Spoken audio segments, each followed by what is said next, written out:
Antes de comenzar, no está de más recordar que La desaparición del padre Gallego es una serie y lo que van a oír a continuación es el 8º episodio. Así que si no han oído los episodios anteriores, por favor háganlo antes de seguir. De lo contrario van a estar bastante perdidos con lo que van a oír a continuación. Transcurridos varios meses sin recibir noticias de Héctor Gallego, su familia en Salgar aún no daba por cerrada la posibilidad de que éste regresara con vida. Pero claro, lo que menos querían era alimentar falsas esperanzas, seguir quién sabe hasta cuándo en ese limbo terrible de no saber si llorar su muerte o esperar su regreso. Los padres de Héctor, en septiembre de 1971, es decir, 3 meses luego de la desaparición del sacerdote, escribieron una carta al embajador de Colombia en Panamá. En ella le pedían que por favor les diera información concreta sobre si su hijo estaba vivo o muerto. El embajador, sin saber a ciencia cierta el estado del sacerdote, solo se atrevió a sugerirles que recurrieran a la oficina del ministerio en Bogotá, para que fueran ellos quienes se hicieran cargo de la solicitud. En otras palabras, escurrió diplomáticamente el bulto. Víctima del desespero, uno de los hermanos del sacerdote, Walter Gallego, resolvió que lo mejor era irse para Panamá y tratar de hallar a Héctor por su propia cuenta. Pero como no tenía dinero para hacer el viaje, su idea era llegar al Golfo de Urabá por carretera y luego cruzar la frontera por vía fluvial o terrestre. De ahí ir tirando como buenamente pudiera. En su aventura, Walter logró embarcar a un amigo suyo del pueblo llamado Javier. Estábamos prácticamente sin recursos económicos. Este es Walter Gallego. Salimos haciendo autostop. O sea, la gente que nos quisiera llevar y que nos quisiera transportar hasta donde pudieran. Desde Salgar viajaron hasta Medellín y ahí comenzaron el recorrido a pie por toda la carretera que conduce hacia Turbo, en la costa del Urabá antioqueño. Pronto un bus les paró y les dio el aventón hasta el municipio de Dabeiba. Nos llevó un bus hasta Dabeiba. Dabeiba ya es como la mitad del trayecto de Medellín a Turbo. Y allá amanecimos. Recuerdo que amanecimos como en una acera, en la calle, porque llegamos muy tarde de la noche y no teníamos forma como de buscar más opciones. En los días siguientes las cosas sucedieron de un modo similar. Caminaban largos trechos hasta que un conductor les paraba a orillas de la carretera y los arrimaba un poco hacia su destino. Walter, en los pueblos por los que pasaba, visitaba las parroquias, le contaba a los curas lo ocurrido con su hermano en Panamá y les pedía algo de ayuda para seguir su travesía. Yo entraba y hablaba con los curas y les comentaba lo de Héctor. Algunos sabían, otros ni siquiera sabían, otros no les interesaba. Algunos sí me apoyaron, otros no. La dureza del recorrido había ido minando las fuerzas de los dos viajeros. Cuando llegaron a Turbo, después de recorrer más de 300 kilómetros, Javier, el amigo de Walter, no podía más con su vida, así que resolvió regresarse en bus a Medellín y poner fin a su aventura. Además de la partida de su amigo, Walter sufrió otro revés estando en Turbo. Una noche, mientras dormía dentro de un camión, unos asaltantes aprovecharon y le sacaron sus papeles y se llevaron la poca plata que tenía. Pero aún así, Walter no cejaba en su propósito. En Turbo conoció a un grupo de mochileros, unos hippies que también trataban de cruzar la frontera. Walter se sumó a ellos. Y yo continué con estos caminantes, logramos cruzar el Golfo hasta Triganada, luego seguimos de aventura, pues de día en día, caminando o en lancha, a veces unos trayectos en carro y otras veces nos llevaba una canoa de pescadores, en fin. El caso es que logramos llegar hasta Bobaldía. Puerto Baldía es el puesto de frontera en el lado panameño, un caserío apenas ubicado a orillas del tapón del Darién.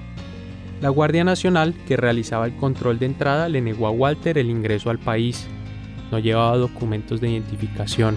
Y ya una vez que estamos en la frontera, la Guardia Panameña nos devolvió y no nos dejó pasar y nos reseñó, y entonces ya quedamos prácticamente como desarmados sin ninguna otra opción para continuar. Completamente vaciado y sin documentos de identificación, la única alternativa que le quedaba a Walter era intentar cruzar la selva del Darién a través de algún camino ilegal. Pero su ímpetu ya no era el mismo que del inicio. Walter, que había abandonado las clases en el colegio para irse tras la pista de su hermano, comenzaba a pensar que quizás lo mejor era regresarse para su casa. En esa misma semana había habido un incidente con unos caminantes, una gente que estaban intentando pasar el tapón del Darién por el monte, por la selva, y al parecer a uno de ellos lo atacó un tigre, y hasta ese momento estaba desaparecido. Y era una de las opciones pasar el tapón, pero como es un sitio tan peligroso, y generalmente hay que pasarlo con un guía que también es muy costoso. Pero nosotros estábamos dispuestos a pasar como fuera, pero ya en esas circunstancias sí ya nos dio temor continuar y enfrentarnos a una situación tan incierta. Después de 3 semanas de travesía, Walter estaba de nuevo de regreso en su casa. Llegó enfermísimo del estómago, sin un peso y sin la más mínima información sobre el paradero del padre Héctor. Cuando uno le pregunta a Walter que por qué lo hizo, él responde: por el desespero, por el desespero.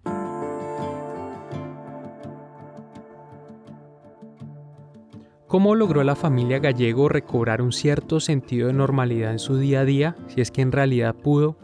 ¿De qué manera al peso de la ausencia de su pariente sacerdote se le fueron añadiendo con los años otros pesares?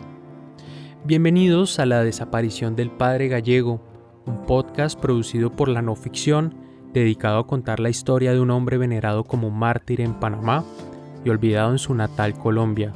Soy Juan Serrano. La desaparición de Héctor Gallego deja una honda pena en el pueblo panameño y marca la tragedia en la comunidad católica colombiana y de su familia. La más afectada de todos, sin lugar a dudas, es su madre, Alejandrina Herrera de Gallego. Cuando murió Torrijos, mi mamá, que nunca se alegraba del mal ajeno porque mi mamá era una mujer casi santa, y cuando se dio cuenta de la muerte de Torrijos, mi mamá se alegró, que yo hasta me asusté. Pero yo pensaba, pues ¿por qué lo halagan tanto? Qué tan buen hijo fue que se fue por allá, se nos quedaron mal por allá, a hacer guerrillas por allá y a dañarnos la vida a nosotros, porque se nos dañó la vida totalmente, a todos. En cierta forma tenía como una rebeldía por Héctor, una rabia interna. Todo lo que me pasaba malo se lo achacaba a él. 8º episodio: El estigma. La madre de Héctor Gallego, Alejandrina Herrera, había jugado un papel clave en la decisión de su hijo de hacerse sacerdote. Alejandrina era una mujer supremamente católica y tan pronto vio que su primer hijo mostraba un marcado interés por lo religioso, creando altarcitos, por ejemplo, o jugando a imitar el sermón del cura del pueblo, Alejandrina se preocupó por irle perfilando esa vocación. Mi mamá influenció mucho porque mi mamá era muy religiosa. Edilma, la menor de los Gallego, recuerda que fue precisamente su madre la que abogó por Héctor cuando su padre se oponía a que éste fuera al seminario. Mi mamá le decía a mi papá: Héctor quiere ser padre y yo lo voy a apoyar. Entonces mi mamá se le acercaba al padre al padre de San Gregorio y le dijo pues que Héctor tenía esa vocación y le dijo que le conseguía cupo en el seminario. Pero con la desaparición de Héctor en Panamá, muchas cosas cambiaron al interior de la familia Gallego, y una en particular fue la relación de Alejandrina con la iglesia. De haber sido la mayor promotora de la vocación sacerdotal de su hijo, Alejandrina pasó a ser una escéptica de los curas. Aunque para entender este cambio de actitud en ella, primero tengo que explicar algo. Cuando Héctor desaparece, en Salgar se comienza a decir que éste se había metido a la guerrilla en Panamá. Tal cual, que lejos de ser ese religioso ejemplar que muchos creían que era, Héctor, en cambio, era un revoltoso que estaba en el país vecino llevando a cabo atentados. Aquí Edilma otra vez. Lo más triste de todo esto fue la estigmatización que hubo para la familia, los hermanos del guerrillero. Nosotros éramos los hermanos del guerrillero, del cura rebelde, del cura guerrillero. Entonces, en la sociedad eso marcó más fuerte nuestra familia. Las críticas, las murmuraciones, el bullying en la escuela. Lo que personalmente más hería a Alejandrina era que este relato falso del Héctor guerrillero estaba siendo promovido directamente desde el púlpito. Salgar era un pueblo muy devoto, de iglesias abarrotadas, donde todo lo que dijera el cura se interpretaba realmente como la palabra de Dios en la tierra. De manera que para Alejandrina era muy doloroso ver cómo una institución a la que siempre se había sentido tan cercana le estaba dando la espalda. Aquí Nubia Gallego. Y mi mamá, como se iba para la iglesia a rogar a pedir para que su muchacho apareciera, y el cura de turno la pulpiteaba diciendo que se iba a rogar, pues queriendo decir que iba a pedir por un guerrillero. Y mi mamá optó por no volver a la iglesia porque había un sacerdote que llamaba el Padre López, que era uno de los que estaba en San Gregorio. El Padre López había sido de la comunidad de San Gregorio, donde Héctor le nació su vocación sacerdotal. O sea que el Padre López conocía a Héctor desde que era un niño. Entonces, el Padre López siempre decía en la homilía que oraran por esos sacerdotes que se salían del camino y cogían las armas. Y mi mamá siempre sabía que eso se lo estaban diciendo era ella. Desde ese momento, entonces, mi mamá ya tampoco quiso volver a la iglesia. Dijo, no, pues yo a qué voy, a que me hagan sentir más mal de lo que estoy. Alejandrina trató de contrarrestar la mala fama que se había creado de Héctor en el pueblo. A raíz de su desaparición, una revista producida por la curia panameña llamada Diálogo Social dedicó un par de números a contar la historia de Héctor. Allí relataba con lujo de detalles sus trabajos con los campesinos, se describía sus ideas y elogiaban su estilo de vida desprovisto de comodidades. Esas ediciones de Diálogo Social llegaban a la casa de los Gallego.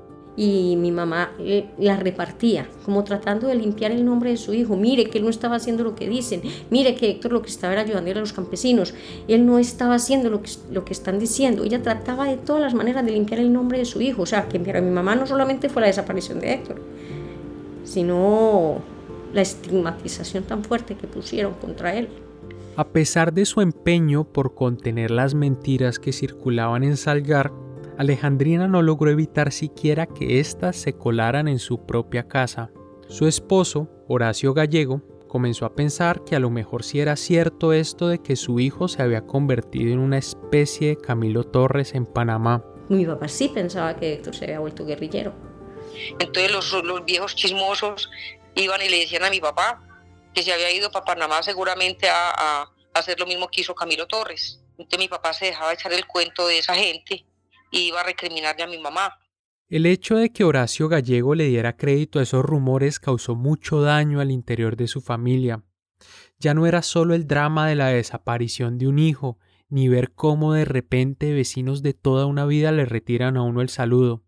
Ahora, al peso de esas dos tristezas juntas, había que sumar una tercera, la fractura familiar. O sea, la familia se dañó, se dividió y eso marcó precedentes en la familia. Entonces eso se volvió una pelea de familia porque mi papá era haciendo caso de los chismes y de las cosas y mi mamá y todos nosotros defendiéndolo. Entonces se volvió como que todos los hermanos contra mi papá porque era el único que daba credibilidad a los chismes, nosotros no. Con el tiempo, sin embargo, Horacio Gallego corrigió la imagen que se había formado sobre su hijo. ¿Qué tuvo que ocurrir para que ese cambio de percepción se diera? Lo cuento después de la pausa. Hola amigos, sé que muchos de ustedes han disfrutado escuchando la desaparición del padre Gallego. En la no ficción nos encanta contar este tipo de historias, de largo aliento, sorprendentes y conmovedoras al mismo tiempo. Pero para seguirlo haciendo necesitamos recursos. Por eso quiero pedirte que nos apoyes. Puedes donar desde $2 a través de una plataforma llamada Patreon. Simplemente entra a patreon.com/lanoficción. A cambio de tu contribución, recibirás mensualmente contenidos exclusivos y otros beneficios especiales. Con lo que vale un café o una cerveza, harás posible que sigamos descubriendo y contando buenas historias. De nuevo, para donar, visita patreon.com/lanoficción. Muchas gracias. Durante el tiempo en que Héctor estuvo como párroco en Santa Fe, ninguno de sus familiares quiso irlo a visitar a Panamá. Él en varias ocasiones trató de animar a sus padres para que fueran, pero a ellos les daba cierto temor emprender el viaje. Tal como dejaron consignado en una de sus cartas, uno tan viejo y ya atolondrado no es capaz de ir solo por allá. Al final, solo la desaparición de Héctor logró llevarlos a conocer la tierra en la que su hijo había ejercido su sacerdocio. Poco antes de que se cumpliera el primer año de la desaparición de Héctor, los gallegos recibieron desde Panamá una invitación a fin de que 4 familiares asistieran, todo pago, a unos actos de homenaje en honor del sacerdote. Inicialmente pensaron en ir su madre, su padre, Nubia Gallego y otro de sus hermanos. Pero Nubia... Pero yo dije, si yo me voy, yo pierdo el año. Y yo no quiero perder el año. Entonces ahí fueron mi papá, mi mamá, Walter y Wilson fueron los que fueron el primer aniversario. Por espacio de 2 semanas, los gallegos desandaron los pasos de su hijo en Panamá. Visitaron las comunidades de Santa Fe, la parroquia en la que Héctor ofició su primera misa y conversaron con las monjas que lo acompañaban a él en sus campañas de evangelización.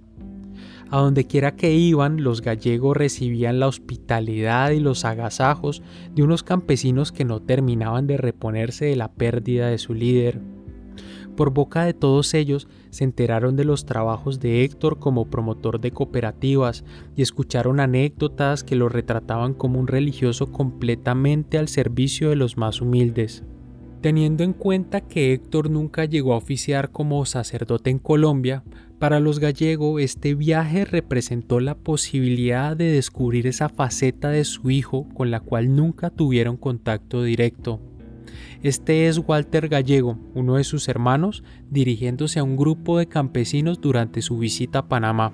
Al querer a Héctor perdido y venir acá a encontrarlo vivo es una cosa de mucho valor para nosotros. Y la forma como ustedes expresan, como ustedes hablan, es para sentirlo vivo. Nosotros vamos a llevar algo grande de este viaje, porque precisamente decía ahora Wilson que Héctor en Colombia no ha tenido acogida. Pero es que Héctor en Colombia no se conoce. Nosotros mismos lo conocíamos. Y entonces ahora con este viaje pudimos comprobar lo que era Héctor y lo que estaba haciendo Héctor. Según Nubia Gallego, aquel viaje a Panamá representó para su padre la oportunidad de darse cuenta cuán equivocado estaba al creerse los chismes que había oído en el pueblo. Después mi papá cambió la imagen cuando ya fue a Panamá al aniversario y vio. Ella vino con una imagen diferente, pero ya el chisme en el pueblo y en todas partes ya estaba.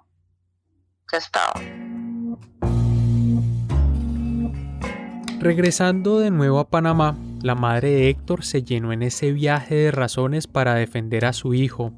Estaba conmovida y emocionada al verse por fin rodeada de gente que admiraba a su hijo, que lo consideraba casi un santo. Existe un audio con la voz de Alejandrina grabado precisamente durante esta visita a Panamá. Es una reunión conmemorativa del primer aniversario de la desaparición de Héctor, presumiblemente llevada a cabo en Santa Fe. En ella, Alejandrina se dirige a los campesinos y los invita a persistir en la lucha, a no echar a perder el esfuerzo de su hijo por liberarlos a todos ellos de la opresión. La calidad del audio no es la mejor. Así es que les pido a todos un favor, que no deseen tierra de este final, que sigan su trabajo, que sigan su lucha, que sigan lo que Él les enseñó, para que les saque de la esclavitud, de la opresión, y que todos como hermanos, que somos hijos de Cristo, queremos que todos seamos iguales. Arriba con la lucha, con el trabajo, no dejen olvidar lo que mis hijos hicieron, y muchas gracias a todos. No le echen tierra a esto, dice Alejandrina. Sigan el trabajo, sigan la lucha. Más adelante en su intervención, Alejandrina lanzó algunas pullas a los curas de escritorio, un comentario que claramente coincide con su reciente descreimiento de las autoridades eclesiásticas, aquello de lo que hablé hace un rato. Escuchémosla otro poco. Aquí el audio mejora levemente. No puedo expresarme bien porque mis nervios, al medio de mi dolor y de mi pena, no me dejan. Tengo bastantes nervios, los tengo bastante altos. Ustedes ven el porqué. Nosotros nos tenemos que retirar a Colombia. queríamos venir a conocerlos a todos ustedes, los que estuvieron con Héctor y compartieron la vida con él y quizá le hicieron mucho favor, porque Héctor no tenía necesidad de venir al campesino a sufrir, a aguantar miseria, hambre, frío, en los días de lluvia, en los días de calor. Él no tenía necesidad de eso. Inclusive en Colombia le decían: Héctor, siendo sacerdote, ¿por qué no se queda acá con nosotros? Acá los sacerdotes viven bueno, son oligarcas, se dan al descanso, viven bien vestidos, viven bien descansados, tratan con las clases altas. Porque claro, en Colombia, no vamos a decir de todos, muchos sacerdotes de los nuevos han despertado y han visto que los sacerdotes que llamamos anticuados, que son oligarcas, que se tienen como unos reyes y ellos se tienen por santos, que son sacerdotes buenos. Yo veo que no son sacerdotes buenos, que ellos están equivocados. Como ellos se tienen por santos, yo no los tengo por santos. Alejandrina en su intervención se refiere a Héctor no como un desaparecido, sino como alguien que ha sido asesinado. Y esto es curioso porque, por una parte, a esas alturas no había ninguna información sobre el estado de Héctor, no había certeza de que éste estuviera ya muerto. Y es curioso también porque Alejandrina, contrario a lo que da a entender acá, nunca resignó sus esperanzas de reencontrarse con su hijo. Otra cosa que llama la atención en las palabras de Alejandrina es que ella dice repetidamente que conoce quiénes fueron los asesinos de su hijo. Lo dice acá. Yo sé quiénes son los enemigos porque el corazón de una madre nunca se engaña. Vuelve luego a decirlo acá. Y yo sé cuáles fueron esos criminales. Yo sé muy bien porque el corazón de una madre nunca se engaña. Y más adelante nuevamente lo repite. Y vuelvo y repito, el corazón de una madre no se engaña. Yo sé en seguridad cuáles fueron los criminales, los verdugos, los que cometieron ese sacrilegio con mi hijo. Insisto que me llamó la atención la seguridad con la cual Alejandrina se refería a los victimarios de su hijo. Pero hablando hace poco con Edilma Gallego pude tener al menos una hipótesis sobre el porqué de esas palabras de su madre 47 años atrás. Edilma me cuenta que a ella en Panamá le llegaron con la versión de que a Héctor, luego de haberlo sacado del rancho de Jacinto, lo condujeron hacia una casa cerca del pueblo. Ahí supuestamente lo habían torturado. Aquí Edilma. Después del viaje llegó contándonos que el comentario que había en Santa Fe era que a Héctor lo habían tenido en una casa cerca de Santa Fe, que ella había pasado por esa casa, que se decía que la señora, que era la señora de la mamá del señor que le iba a quitar la casa a la señora Juana. Esa viene a ser la mamá de Saúl Ruiz, y ese comentario llegó diciéndolo mi mamá cuando llegó de Panamá a Medellín. ¿Se acuerdan de él? El cacique que le declaró la guerra a Héctor luego de que unos campesinos se le enfrentaron por un tema de tierras. Pues bien, lo que le contaron los campesinos a Alejandrina allá en Panamá es que a su hijo lo habían torturado y posiblemente asesinado en la casa de la madre de Saúl Ruiz. Quizás eso explique por qué ella aseguraba en ese momento saber quiénes habían matado a su hijo. Pero lo cierto es que no pasó mucho tiempo antes de que esa seguridad se desvaneciera. Pocos meses después del regreso de los Gallego a Salgar, les llegó una versión muy distinta sobre la suerte que había corrido el padre Héctor en Panamá. Yo no me acuerdo cuántos meses después nos llegó una noticia de que a Héctor lo habían matado y lo habían arrojado al mar. Entonces ahí ya todas las esperanzas de vida se acabaron. El origen de esa versión tiene su historia. En agosto de 1972, un sacerdote español llamado Pedro Hernández Rabadán llegó a la ciudad de Barranquilla proveniente de Panamá. Aunque no están claros los motivos de su visita, lo que sabemos es que Hernández Rabadán permaneció en Barranquilla por espacio de 3 días, tiempo en el cual se reunió con algunos colegas suyos de la ciudad. Entre ellos estaba el padre Jesús Serna, párroco de la iglesia de San Rafael, ahí mismo en Barranquilla. El padre Serna había venido siguiendo con mucha atención el caso de Héctor Gallego por los medios, de tal manera que aprovechó la visita a este sacerdote para preguntarle si existía alguna novedad al respecto. La respuesta que recibió lo dejó perplejo. Hernández Rabadán dijo tener información de primera mano de que el padre Gallego estaba muerto, que luego de que los militares lo habían sacado del rancho de Jacinto, este había sido golpeado con la cacha de un revólver y había quedado inconsciente. Como no recuperaba el conocimiento, lo condujeron al hospital militar y allí un médico les informó que el sacerdote tenía una fractura de cráneo, lesión que al poco rato derivó en una embolia. Preocupados de que se les hubiera ido la mano, los agentes a cargo de la operación preguntaron a sus superiores cómo proceder. Hubo consultas con el gobierno central y el propio general Omar Torrijos decidió que no había quedado otro remedio que desaparecer al sacerdote. Fue así que se optó por montarlo en un avión y arrojarlo al mar. A los pocos días, el padre Serna buscó al corresponsal del Tiempo en Barranquilla para contarle lo que había escuchado.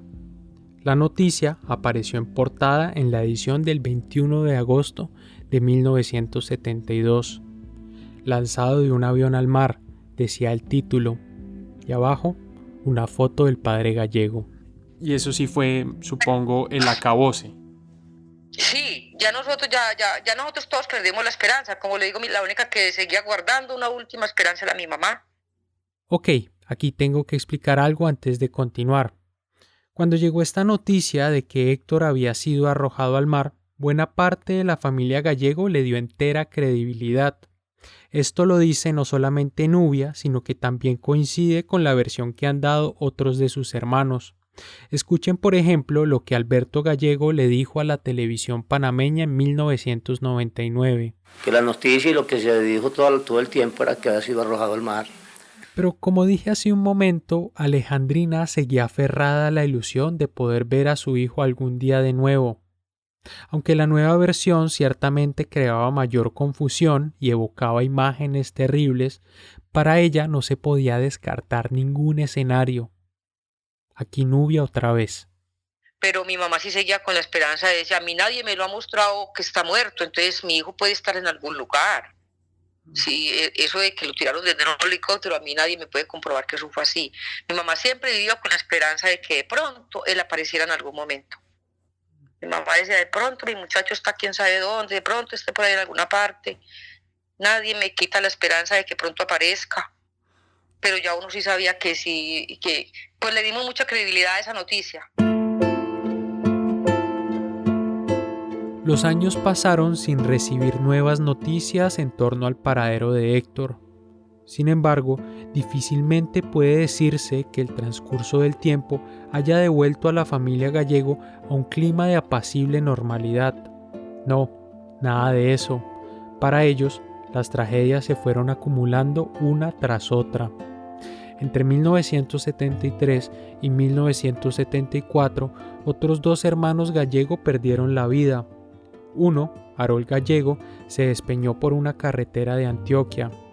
El otro, Guillermo, murió desangrado luego de recibir 17 puñaladas.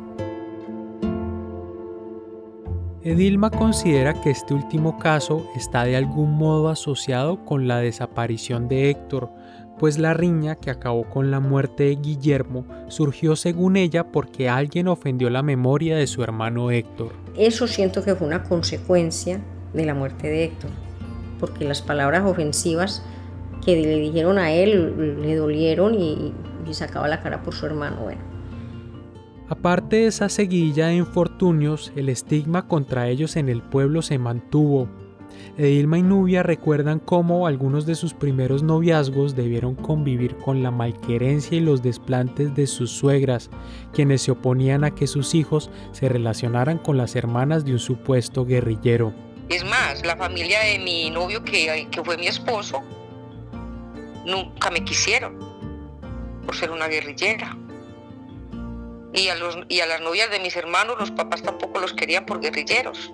A ninguno nos querían, todos estábamos señalados. Si yo me acuerdo que teniendo yo 15 años me conseguí un novio.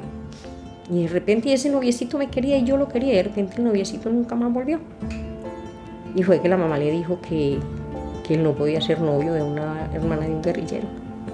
Después me di cuenta porque después él me escribió una cartita donde me decía por qué era que no había vuelto y que él me seguía queriendo, pero que la mamá no lo dejaba. Y estando conversando conmigo en la puerta de la casa fue que la mamá llegó por él y se lo llevó. Y entre las múltiples secuelas que dejó la desaparición de Héctor, hay que contar también que su padre, Horacio Gallego, decidió no darle más estudios a sus hijos. Consideraba que no era necesario y además había sido tal su desengaño con la desaparición de Héctor que pensaba que más hijos estudiando solo le iba a traer mayores preocupaciones. Exceptuando a Héctor, solo Nubia y Walter terminaron el bachillerato. Y mi papá lo que dijo de ahí en adelante, yo no le voy a dar estudio a más nadie, porque yo no voy a levantar más guerrilleros. En el fondo, Horacio sabía bien que su hijo no era un guerrillero. Como conté, él estuvo en Panamá y pudo darse una idea más precisa del trabajo que éste había realizado. Pero en todo caso siempre conservó un cierto resquemor contra él. Desde su punto de vista, la raíz de todas sus desgracias era la decisión de Héctor de haberse ido para Panamá.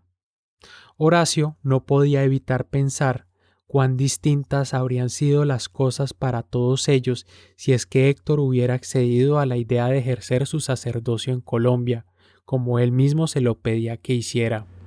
Mi papá decía eso, mi papá me decía, Héctor se murió y acabó con todos nosotros.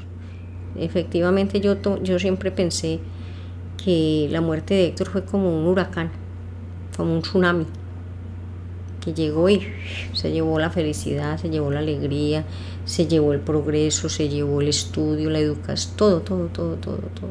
Todo lo bonito de la familia se lo llevó la tragedia de Héctor.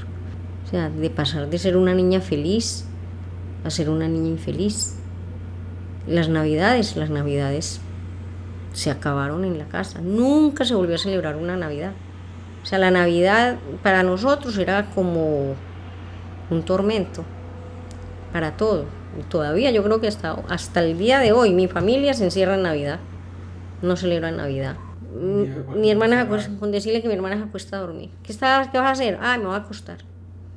O me voy para la finca, donde no escuche música, donde no escuche pólvora, donde no escuche alegría, no busque nada, o sea, donde no encontremos como ese recuerdo, o sea, como que huimos de esa festividad, porque siento que todavía ese recuerdo como que maltrata. Entonces ya las Navidades se acabaron, todo.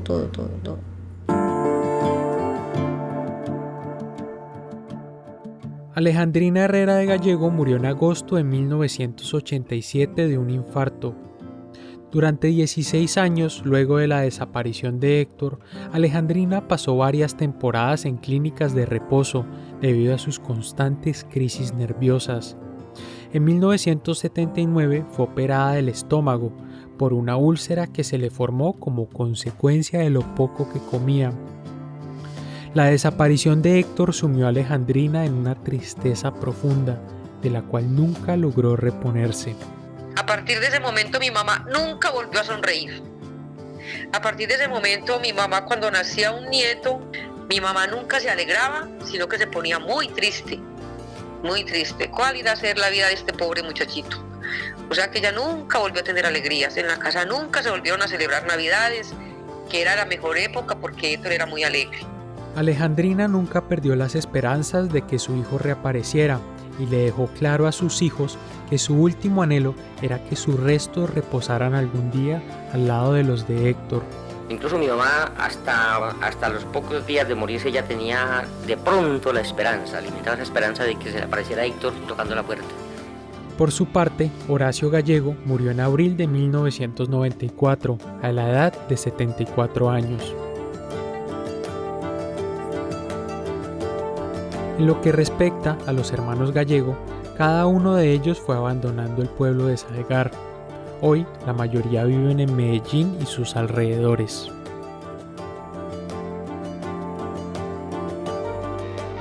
La desaparición del padre Gallego es escrita y dirigida por mí.